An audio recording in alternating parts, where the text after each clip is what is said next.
বন্ধুরা, যার জন্য কোটি কোটি দেশবাসী অপেক্ষা করছিল, অবশেষে এখন সেই সময় এসে গেছে। আর আমেরিকা সরাসরি ভারতের হাতে ভেটো পাওয়ার দেওয়ার সিদ্ধান্ত গ্রহণ করেছে।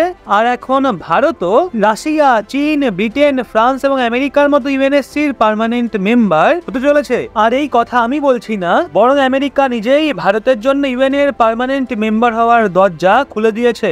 অর্থাৎ যখন আমেরিকা নিজেই ভারতের জন্য ইউএন এর পার্মানেন্ট মেম্বার হওয়ার দরজা খুলে দিয়েছে, তখন ভারতের হাতে ভেটো পাওয়ার আসতে দেরি লাগবে না।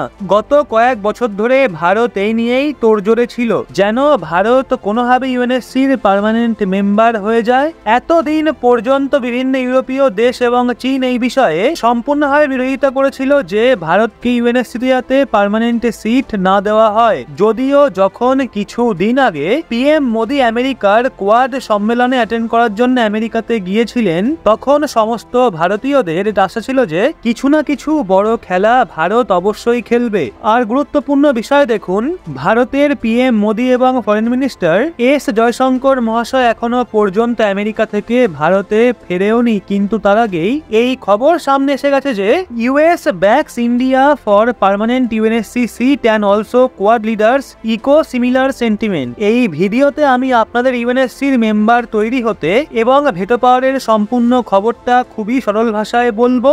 আর এই ভিডিওতে এটাও বোঝানোর চেষ্টা করব যে আমেরিকা এতদিন পর্যন্ত নিজেই চাইতো না ভারতকে ইউনাইটেড নেশনের পার্মানেন্ট মেম্বার করতে এবং ভেটো পাওয়ার দিতে। সেই আমেরিকা আজকেও নিজেদের সিদ্ধান্ত পরিবর্তন করেছে। ভিডিওটা এগিয়ে নিয়ে যাওয়ার পূর্বে ভারতের এমন দাপটের জন্য লাইক করতে কিন্তু একদমই ভুলবেন না। আসলে এই সময়ে ভারতের প্রধানমন্ত্রী মোদি এবং ফরেন মিনিস্টার এস জয়শঙ্কর মহাশয় আমেরিকায় 3 দিবসীয় যাত্রায় গেছিলেন, যেখানে বিভিন্ন দেশের সাথে ভারতের বিভিন্ন মিটিং চলে। কিন্তু মেনলি যে মিটিং এর জন্য, অর্থাৎ যে কোয়াড সামিটের জন্য প্রধানমন্ত্রী মোদি আমেরিকায় গিয়েছিলেন, সেই নিয়ে হওয়া মিটিং সম্পূর্ণভাবে কমপ্লিট হয়ে গেছে। এখন তো এরই মধ্যে মিটিং এর সময় কিছু এমন ঘটনা ঘটেছে যা বিশ্বের সব দেশের মনোযোগ সেই মিটিং এর দিকে ঘুরিয়ে দিয়েছে এবং বিভিন্ন দেশের মধ্যে ভারতের জন্য ভেটো পাওয়ার পেতে এবং ইউএনএসসিতে যুক্ত হওয়াকে নিয়ে কথা বিবাদও শুরু হয়ে গেছে, যেখানে কিছু দেশ ভারতের জন্য একে একটা অপরচুনিটি হিসাবে দেখছে এবং ভারতের জন্য নেওয়া সিদ্ধান্তে যথেষ্ট খুশি হয়েছে। আসলে দেখতে গেলে পিএম মোদির এই যাত্রা সমস্ত দেশের মনোযোগ নিজের দিকে এই জন্য আকর্ষণ করেছে, কারণ এখানে ভেটো পাওয়ারকে নিয়ে অনেক বড় বিষয় দাঁড় করানো হয়েছে। কারণ কোয়াড সামিটের সময় হওয়া মিটিং এ আমেরিকা ভারতকে সরাসরি ইউএনএসসি অর্থাৎ ইউনাইটেড নেশন সিকিউরিটি কাউন্সিলের পার্মানেন্ট করার পেছনে বড় সিদ্ধান্ত গ্রহণ করেছে। আমেরিকা এই বিষয়ের উপর জোর দিয়েছে যে ভারত বিশ্বের সবচেয়ে দ্রুতগতিতে অগ্রসর হওয়া ইকোনমি। এছাড়াও ভারত বিশ্বের সব দেশের জন্য যথেষ্ট গুরুত্বপূর্ণ। আর এই বিষয়টা জেনে আপনি আশ্চর্য হবেন যে সমগ্র বিশ্বের মধ্যে টোটাল 195টা দেশ রয়েছে, যার মধ্যে 190টা দেশের সঙ্গে ভারতের বাণিজ্যিক সম্পর্ক রয়েছে। অর্থাৎ 190টা এমন দেশ রয়েছে যে দেশগুলোতে ভারতের জিনিসপত্র কম বেশি এক্সপোর্ট হয়ে থাকে। এছাড়াও সেখান থেকে আমরা জিনিসপত্র ক্রয় করে থাকি। আর এই যে 190টা দেশ রয়েছে, তাদের সাথে ভারতের কোনো ছোটখাটো ব্যবসা বাণিজ্য হয় না, বরং এই দেশগুলোর সঙ্গে ভারতের ট্রেড রিলেশন অনেক বেশি মজবুত রয়েছে। যা ধারণা এই বিষয় থেকে করা যেতে পারে যে 7500-র বেশি আইটেম ভারতের দ্বারা এই সমস্ত দেশগুলোতে এক্সপোর্ট করা হয়ে থাকে। আর যদি রিপোর্ট দেখা হয় তাহলে 6000-এর বেশি আইটেম প্রত্যেক বছর আমরা এই দেশগুলোর থেকে ক্রয় করে থাকি। এমনকি ভারতের অন্যান্য দেশের সঙ্গে প্রত্যেক বছর যে ইম্পোর্ট এক্সপোর্ট হয়ে থাকে তার ভ্যালুয়েশন প্রায় $1.6 ট্রিলিয়ন কাছাকাছি। অর্থাৎ এই অর্থ এই বিষয়ে দেখানোর জন্য যথেষ্ট যে ভারতের স্থান বৈদেশিক মার্কেটে কতটা বেশি রয়েছে আর ভারত অন্যান্য দেশের জন্য কতটা প্রয়োজনীয়। আর এই অবস্থায় ভারতের কাছে কিছু এক্সট্রাঅর্ডিনারি পাওয়ার থাকা প্রয়োজন, যাতে ভারতের কাছেও কিছু এক্সট্রা কন্ট্রোল থাকে আর পরবর্তীকালে যাতে ভারত নিজেদের মন মতো সিদ্ধান্ত গ্রহণ করতে পারে। আর এখন আমেরিকা এই বিষয়টা বুঝতে পেরেছে। যখন আমেরিকা দেখতে পাচ্ছে যে ভারতের আগে অগ্রসর হওয়ার গতি কমার নামই নিচ্ছে না, সেই জন্য আমেরিকা ভারতকে ইউএন সিকিউরিটি কাউন্সিলের পার্মানেন্ট মেম্বার হওয়ার জন্য সাপোর্ট করতে চাইছে। আর আমেরিকা যখন ভারতের পক্ষে এমন মন্তব্য কোয়াড সামিটে উপস্থাপন করেছে, তখন এই বিষয়টা সম্পূর্ণ বিশ্বে ছড়িয়ে গেছে যে আমেরিকা ভারতকে ইউনাইটেড নেশনের পার্মানেন্ট মেম্বার করতে চাইছে, যাতে ভারতকেও ভেটো পাওয়ার দেওয়া যায়। যার কারণে আজকের সময়ে বিশ্বের সব দেশ ভারতকে ভেটো পাওয়ার দেওয়ার জন্য বিবাদ শুরু করে দিয়েছে। করেছে। আর ভারতের কি ভেটো পাওয়ার পাওয়া উচিত, হ্যাঁ নাকি না? এর জন্য বিশ্বের সব দেশ দুই দলে বিভক্ত হয়ে গেছে। কিন্তু এখানে তো আমেরিকা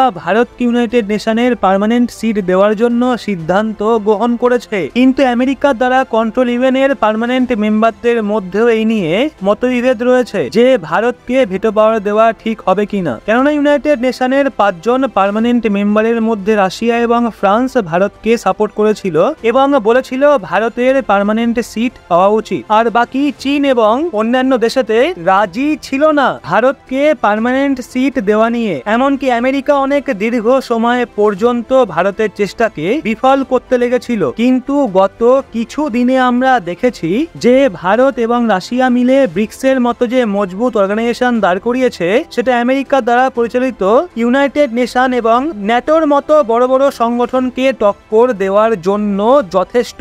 আর বিভিন্ন দেশ ন্যাটো ছেড়ে ভারত এবং রাশিয়ার ব্রিক্স অর্গানাইজেশনে যুক্ত হচ্ছে। তাই বয়ে যাওয়া স্রোতে হাত ধোয়ার জন্য আমেরিকা ভারতকে সাপোর্ট করা শুরু করে দিয়েছে। কিন্তু এখনো চীনের চেষ্টা ভারতকে বিফল করার জন্য রয়েছে এবং চীন চাইছে ভারত ইউনাইটেড নেশনের পার্মানেন্ট সিট যাতে না পায়। আর ভারতের হাতে আসা ভেটো পাওয়ার আসবে করেও রয়ে যাচ্ছে। আর এখানে যখনই চীন ভারতকে ইউনাইটেড নেশনের পার্মানেন্ট মেম্বার হতে বাধা সৃষ্টি করছে, তখন চীনের কাছে যে ভেটো পাওয়ার রয়েছে সেই পাওয়ারকে ব্যবহার করে ভারতকে ইউনাইটেড নেশনে পার্মানেন্ট সিট পেতে দেয় না। কারণ আমি আপনাদের বলেছি, ভেটো পাওয়ার যে দেশের কাছে রয়েছে সেই দেশ যদি চায় তাহলে যে কোনো নিয়মকে বন্ধ করতে পারে, যে কোনো প্রস্তাবকে খারিজ করতে পারে। আর ততদিন পর্যন্ত সেই নিয়ম লাগু করা যাবে না। আর চীনের এই বিরোধের কারণে ভারত ইউএনএ এখনো পর্যন্ত পার্মানেন্ট সিট পায়নি। যদিও যেইভাবে আমেরিকা সাপোর্ট করা শুরু করেছে, যদি ভারত ইউএনএ পার্মানেন্ট সিট পায় তাহলে ভারত চাইলে যে বৈদেশিক যুদ্ধ চলছে তাকেও শান্ত করতে পারবে। কারণ এই সময় যেসব দেশ যুদ্ধে লিপ্ত রয়েছে প্রায় সব দেশের সাথেই ভারতের সম্পর্ক খুব ভালো। আর যদি ভারত ইউএন সিকিউরিটি কাউন্সিলের মতো সংগঠনের থেকে যুদ্ধ শান্তির চেষ্টা করে তাহলে অবশ্যই বৈদেশিক যুদ্ধ শান্ত হয়ে যাবে। তো এখন আপনার কি মনে হয়, আমেরিকার এই পরিমাণ সাপোর্টের পর এখন ভারত কি ভেটো পাওয়ার পাবে? আমেরিকা কি পারবে চীনকে রাজি করাতে? Yes or no? নিজের মতামত কমেন্টে অবশ্যই জানান। আর ভিডিওটা ভালো লাগলে অবশ্যই একটা লাইক এবং চ্যানেলটা সাবস্ক্রাইব করে চোখ রাখবেন রহস্য বাংলার পর্দায়।